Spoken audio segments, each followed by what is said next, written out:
Hey everybody, Chad with Just Add Wood. Thanks for joining me on this covered patio build. Please like, subscribe, and leave any comments below. First thing you want to do is have your concrete poured. I had Juan and Armando pour mine. If you're in North Georgia, please give them a call. They did a fantastic job for me. And of course, while your concrete people are there, you might as well pour everything you need. We made my driveway a little wider here. We poured a shed slab and a little extra driveway for the utility trailer. And the main point of this project was we poured this 10 by 30 patio that we're gonna cover. So the first thing you wanna do is stand in your backyard and put your imagination hat on and point at the house and draw imaginary lines where you want your covered patio to go. Okay, let's make it a reality and cut a hole in the house. Well, nothing quite as scary as cutting a hole in the side of your house, but let's see what happens. What could go wrong?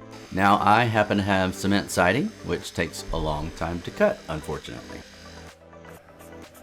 Give me here a while.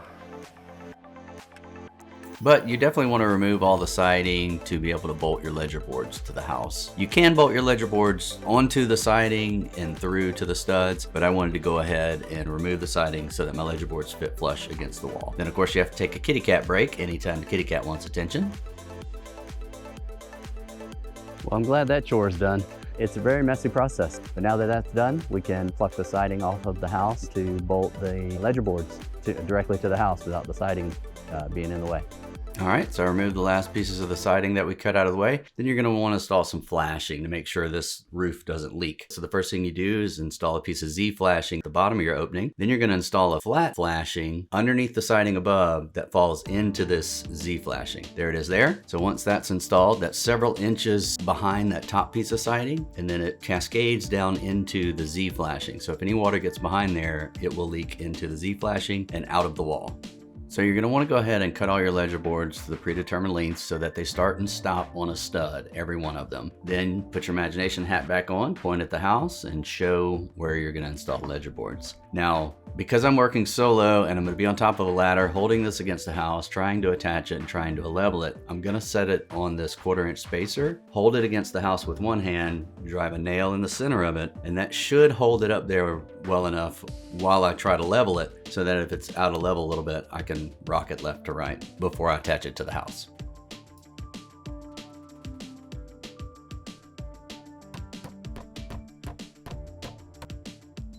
So that process of driving a nail in the middle, allowing me to level it before I attach it to the house worked surprisingly well. What you'll notice here is I forgot to install the top piece of flashing before installing ledger board. So I installed it afterwards, it did fit, and here I am installing the rest of the flashing. Now this piece of flashing will go above the roof line, so any water that hits it will run onto the roof, and any water that gets behind it will run onto that bottom piece of Z flashing and outside of the wall. So here's the rest of the ledger boards, getting all those installed. Then you're going to want to lay out your columns. All I did was mark where I wanted the outside corner of my column on the left, and then mark where I wanted the corner of the column on the right, popped a chalk line, and installed the other columns in the middle. Drill holes for your anchors, and then I laid out my columns what was visually appealing. So I have about 9 feet of span in between my columns, and the beam that's going to hold up the column is going to be a double 2x8 beam, so that should more than support that wide of an opening between columns.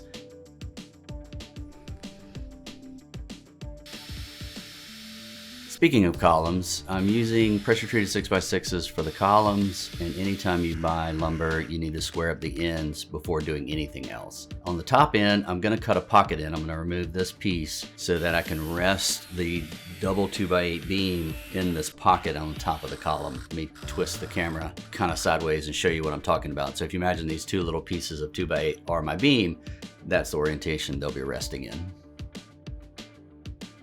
All right, with the post base anchors, I don't know why that's so difficult for me to say. With the post base anchors in the ground, time to set the posts. So let's see how this goes. So my plan was to just set a couple of temporary braces this way and have them handy because I'm working solo. So I can go ahead and pound some stakes in the ground, get these temporary braces ready, set the column in place, then level and plumb each one and use these temporary braces to hold them in place until we get the roof structure on. And then just rinse and repeat for the rest of the columns. All right, so the next step in the process is to get these 2x8s. I can't even tell where I am in here. Hi. All right. Now that all of the posts are standing up, the next step in the process is to raise the double 2x8 header, and I'm going to put it in these pockets I've cut in the tops of the post. And once they're in place, I'm going to drill through the top of the post and the beam and lag bolt them together. So let's get these in place. So with the first beam up, I want to go ahead and drill my countersunk holes and see how this works. So I drilled out a recess for the nut and the washer, drove the carriage bolt through the hole, and then tightened it all up with an impact driver. This worked out extremely well, so I'm gonna go ahead and repeat the process.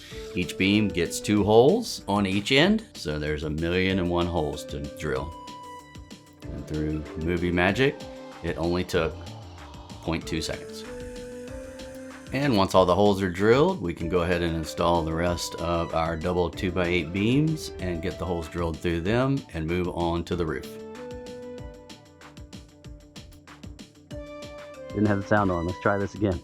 Time to move on to the roof rafters. You see behind me, well, you see the one temporary roof rafter behind me. There are a ton of educational roof rafter videos out there. This is not one of them. All I did to figure my roof rafter and the angles and the bird mouth is to hold it against the house, draw the top line where the angle needed to be, and then draw where this bird's mouth needed to be. Traced it, brought it down to the workbench, cleaned up my lines, cut it out, held it back up to test fit it, and once I had it fitting just perfect, knowing that my patio is square all the way down, all of my roof rafters are going to be the same, and I'm going to use this one template to do that, to duplicate the other ones. Now you can use a speed square or a rafter square to figure out your angle. This row of numbers here are labeled common, and those are your common rafter numbers. And this one happens to be about a 412 pitch. And once you've discovered that angle, thanks to Paul Ricaldi, and please go check his channel out, you can just throw a clamp right there on your speed square, line up the pivot point, and flush that edge up, and everywhere you lay that speed square, that angle will remain constant. Because you do ultimately, even if you don't know the angle, you want to make sure that your bird's mouth and your tails match that ridge angle. They should all be the same angle. You can do the same with this framing square with a couple of stair buttons to mark your locations. And to cut out all 4,392 rafters, I'm going to use my miter saw, and I'm going to use these temporary stop blocks that I set up with an angle on one end and a miter saw on the other to get ultimate repeatability. So all of my rafter lengths should be the right angle and the right length consistently. By cutting first end, flipping it around, set it in on the stop block on that end, and then cutting off the other end, they should all be identical at the end. This produced a ton of waste, and what do you do with waste? Play a little basketball. Why not?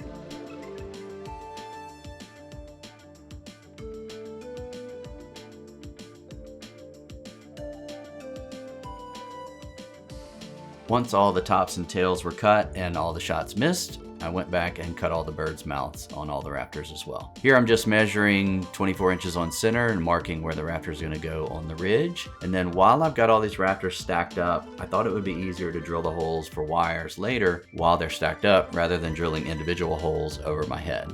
Once all the holes are drilled, I just installed all the rafters on my 24 inch on center marks.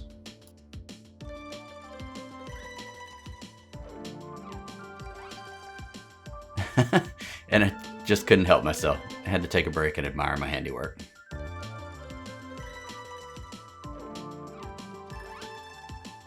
I cut out most of the siding in the beginning of the video, but I left this angled part until that last rafter was in place, so I know exactly where to cut and where to install this flat flashing and this corner flashing as well. Thanks to RR Buildings, you need to check their channel out, for showing me how to bend up corners to make all my intersections and angle changes waterproof. And along this slope where the roof meets the wall, I'm installing another flat piece of flashing several inches underneath the top piece of the siding. And then I'm just going to install the rest of the hip and jack rafters in the corner. And sometimes mistakes are made when you're shooting from the hip and just sort of holding pieces up there and cutting them to fit. I strongly recommend you watch some of these YouTube channels on how to lay out roof rafters and learn how to do it right.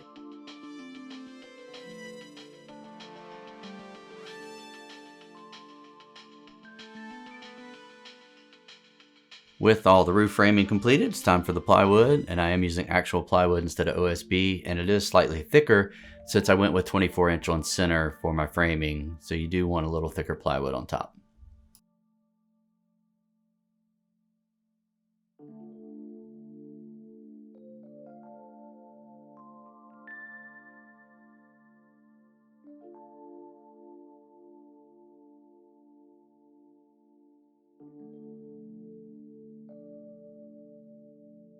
And here's a nice zooming view for what it looks like up to now.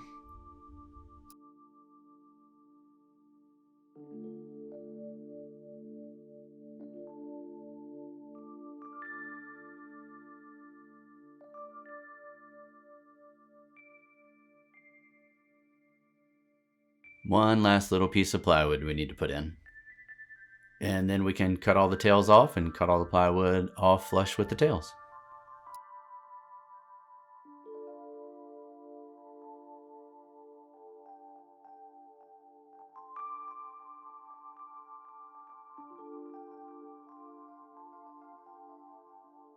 All right, with the plywood mostly installed, we've got the patio just about dried in. We've got all the plywood filled in. We've cut off all of the overhang, plywood I left long and overhung the tails. We've cut it off flush with the tails. And then on the ends, install the fascia board across the sides and the front, the rake, the slope, and across the eave and the front here. Then we're gonna install drip edge over that, and we're gonna install our felt and our shingles coming up next.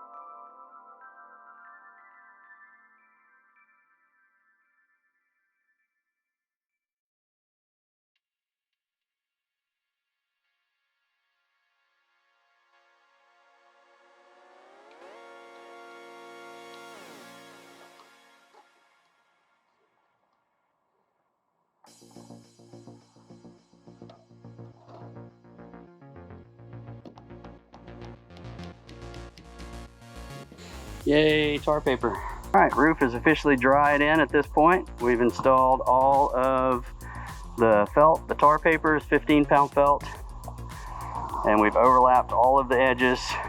Now it's time for shingles.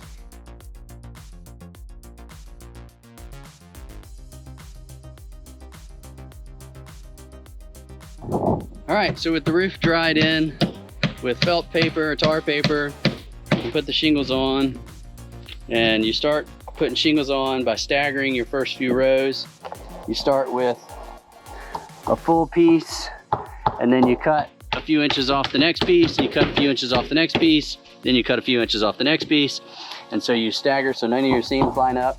You do that all the way up, and then you start with a full piece again, and then you carry your rows all the way over. Well, good morning, everyone. It is the next morning. Fortunately, my two sons were able to come help me put the roof on. So most of it's done, and I just wanted to take a minute to kind of point out what we've been doing. Part of the flashing detail, we've run shingles all the way up underneath this piece of flashing, which goes up underneath the siding. And then we're gonna put another layer of shingles across the top here, hiding flashing. So we're just gonna cover this up and do a little row across the top. All of the field shingles are in place. Now, obviously we have to put the ridge cap. So once we finish this little side here, I'll be able to go deal with the flashing up against the wall. If you remember a few minutes ago, this is that piece of flat flashing that I installed on the slope where the roof intersects with the wall. And then in between each shingle, it's gonna get a piece of this step flashing. And so you fold it in there underneath the siding onto each piece of shingle, and then that piece drains onto the shingle, which drains onto the next piece of flashing, which drains onto the next piece of flashing, so on and so forth, and it keeps water out of the wall. And with all the ridge caps installed along the hip, we can call this roof done.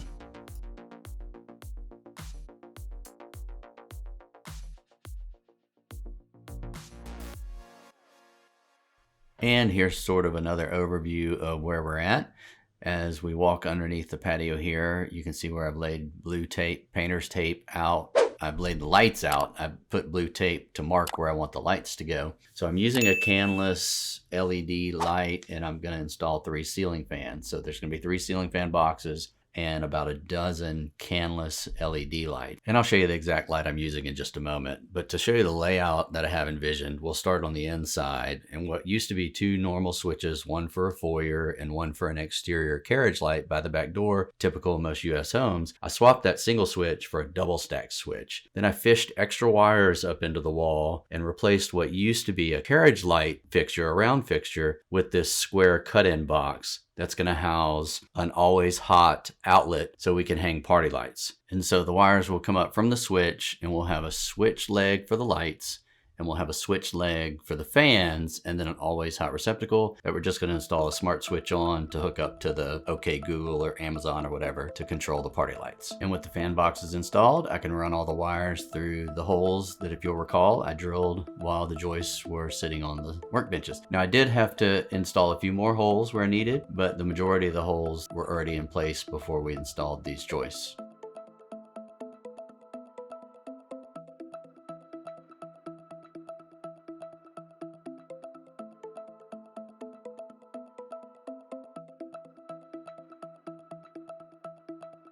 And I'd like to also point out that we installed a couple of lights over a grilling area. Moving on, I'm going to go ahead and sand and stain all the framing members. What we thought would look best was, since the ceiling panel is going to be a ply bead or a plyboard, it's going to be painted a nice shade of blue, and it should butt into these framing members, the beam and the columns. And so I'm just going to hit it with a little 220 in my sander here and go ahead and get those stained. And then for the ceiling, like I said, it's going to be painted blue, and the best way to paint this rough, really crummy ply bead is to just use a sprayer. This is the worst product on earth. I don't know why the big box stores sell it. It's finished rough, it sucks up a ton of paint, the tongue and grooves are never right. It's awful. Try to avoid it if you can. The next step in this lengthy process is to have the gutters done. This is the only part I hired out. It's very difficult to DIY over 30 foot of seamless gutters, but these guys did a pretty good job. For the eaves, I'm just using some leftover half sheets of ply bead. So they were about 4x4, and I just cut them down. The eave is about 12 inches, so I just cut them in 12-inch strips. So each 4 foot by 4 foot piece of leftover ply bead gave me about 16 feet of eave material. Just remember to measure twice and cut once. Oh no, are you kidding me? How did that happen? Bummer. That sucks. So I could have used a dedicated eave material and had less seams because it would have been longer, but I wanted to use up some of my scraps. Next step in the process is to hang up the ply bead ceiling and to cut out holes for the lights as you go along. So I was hanging and then measuring and then cutting the holes out. And you may have noticed that that first piece was put up by holding 2x4 legs up against it to hold the plywood up in place. That is a really difficult way to put panels above your head. So ultimately I did rent a panel lift. I firmly recommend a panel lift. If you have to lift anything large and heavy above your head, use a panel lift. Work smarter, not harder. Once most of your ply bead panels are in place, you're going to find that you have some odd holes that you need to fill, and the ply bead just won't fit because there's a tongue on one side and a groove on the other, so they only go in one direction in one order up there. So if you want to use a piece in an oddball space, you're going to have to cut off the tongue or the groove and route your own. So that's what I did with this trim router, is I just routed in my own groove, cut off the tongue, routed in my own groove using a trim router and a edge guide, and it actually cut a much better groove in there than what came from the factory. And it allowed me to use the rest of the pieces in the holes that I needed to fill. The lattice strips and the lengths I needed to hide some of these seams were on back order for a minute, so while we were waiting for that to arrive, let me show you how I installed these canless lights. And I'll put a link in the description, but here's the canless LED light from Amazon. They come with a selectable light output, they come with a wafer thin light, they come with their own installation box, and they also come with these push-on connectors, which is really easy to connect them. All you need is the box, the light, pair of wire strippers. Start by selecting your light output, and then open the box and punch out one of the access holes. You're going to push the wires into this box to make the connections. Then you're going to strip away the outer sheathing on these wires, and there's multiple wires within. So you're going to separate those individual wires and then strip the ends off of each individual wire, which in this case is just a black wire and a white wire. Copper wire is a ground and it is not insulated. So then you're going to push the wires into the box. This is very important. I can't tell you how many times I forgot to do that. And then you're just going to push white into white, black into black, and then connect green to your copper. Close up the box, stick it in the hole, install your wafer light, tear off that sweet, sweet new car smell plastic, and you're done. Well, done with the first one. Rinse and repeat for the rest of them.